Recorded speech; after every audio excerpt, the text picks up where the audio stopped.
जी हाँ, 26 की तारीख और दुनिया भर में इसकी चर्चा होगी और कश्मीर घाटी में इस पर चर्चा न हो ही नहीं सकता है। और 26 तारीख को जिस तरह पाकिस्तान को न्योता दिया गया है उसको देख के कश्मीर में जरूर ही चर्चा हो रही है। और कश्मीर में यही कहा जाता है कि मोदी जी ने जिस तरह के संकेत अब दिए हैं उसको देख के यही लगता है कि आने वाले दिनों में दिन अच्छे ही होंगे। अटल बिहारी वाजपेयी ने शुरुआत की थी, पाकिस्तान के साथ अच्छे ताल्लुकात की बात की थी और कश्मीर से पाकिस्तान के लिए एक संदेश भेजा था। और उसके बाद कश्मीर में अब आज की डेट में चर्चा यही है कि मोदी ने भी जिस तरह से संकेत दिए हैं, मोदी ने भी जिस तरह से शुरुआत की है, उसको देख के यही लगता है कि आने वाले दिन अच्छे ही होंगे। और दिन अच्छे ही क्यों न हो, क्योंकि जम्मू कश्मीर में अब राजनीति से हटके, धर्म जाति से हटके यही सोचा जाता है कि नरेंद्र मोदी विकास पर बात करेंगे, पाकिस्तान के साथ अच्छे रिश्तों पर बात करेंगे और आर पार की दोस्ती में जो नुकसान अब तक हुआ है वो तो हुआ है, लेकिन अब आने वाले दिनों में ये दोस्ती फलेगी फूलेगी और जम्मू कश्मीर के साथ साथ मुल्क तरक्की करेगा,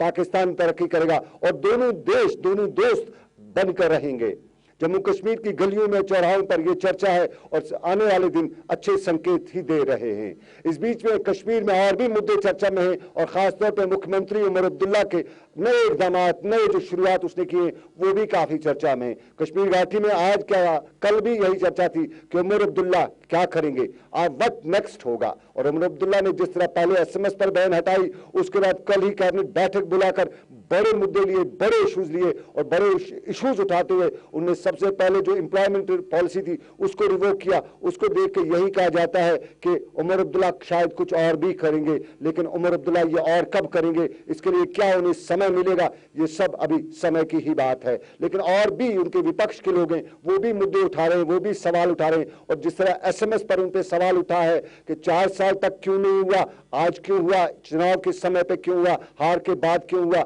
आने वाले चुनावों के दौरान क्यों हो रहा है, और इसके साथ साथ जो एम्प्लॉयमेंट रिवोक पॉलिसी है उसके लिए भी विपक्ष सवाल यही उठा रहा है कि अब तक अगर फाइनेंस नहीं था स्टेट के पास तो अब आइंदा उसके पास फाइनेंस कहां से आएगा। कहीं स्टेट किसी डगर पे तो नहीं पहुंचेगी जिससे उसे यही कहा जाता है कि वो डाउन टू अर्थ हो जाए और स्टेट के पास खजाने खाली हो जाए। कहीं उमर अब्दुल्ला ऐसे इकदाम तो नहीं उठा रहेगा। और आने वाले चुनाव में जहां राजनीति की बात हो रही है तो ये भी कहा जाता है कि आने वाले चुनाव में कम समय बचा है और इस बीच में गठबंधन में भी दरारें बड़ी हो चुकी हैं और ये दरारें कहीं आगे चलकर कुछ और बड़ी न हो जाएं और सरकार के दोनों दड़े यानी नेशनल कॉन्फ्रेंस और कांग्रेस अगर अलग अलग हो गए तो फिर उमर अब्दुल्ला क्या करेगा, क्या करेगी नेशनल कॉन्फ्रेंस, क्या मुद्दा लेके जाएगी जनता में, और कांग्रेस क्या करेगी, क्या मुद्दा लेके जाएगी जनता में, यह भी कश्मीर घाटी में चर्चा का विषय बना हुआ है। इस बीच में जब कांग्रेस की बात आती है तो चर्चा यही है कि कांग्रेस की गलियारी में भी सब ठीक नहीं है और टॉप लीडर से लेकर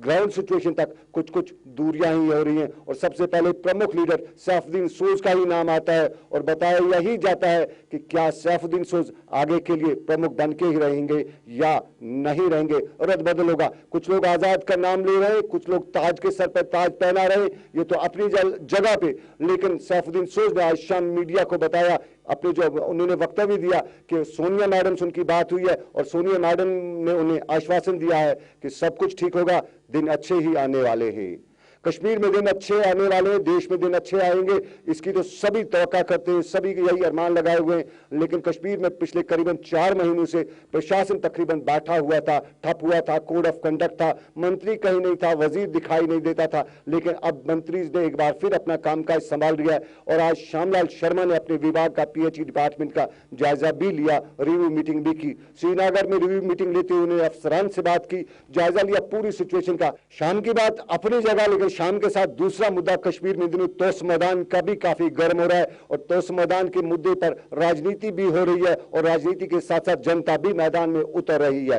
लगातार 3 दिन से प्रदर्शन चल रहे हैं बडगाम के तोस मैदान को लेकर और बडगाम के इस तोस मैदान में 2 दिन पहले शल फटने से एक युवक की मौत हुई थी और एक घायल भी हुआ था और उसके बाद ये मुद्दा और भी गर्म हो रहा है और कहा यही जाता है कि तोस मैदान का लीज खत्म हो चुका है, आगे के लिए लीज नहीं होना चाहिए। सरकार के साथ साथ दूसरे और भी लोग इसमें जुड़ रहे हैं, लेकिन चुनाव है और चुनावी सरगर्मी में इस मुद्दे पर भी राजनीति होगी और साल 2014 के पहले दिनों से हो रही राजनीति शायद ये भी कहा जाता है कि आने वाले दिनों में और सर चढ़कर ना बोले।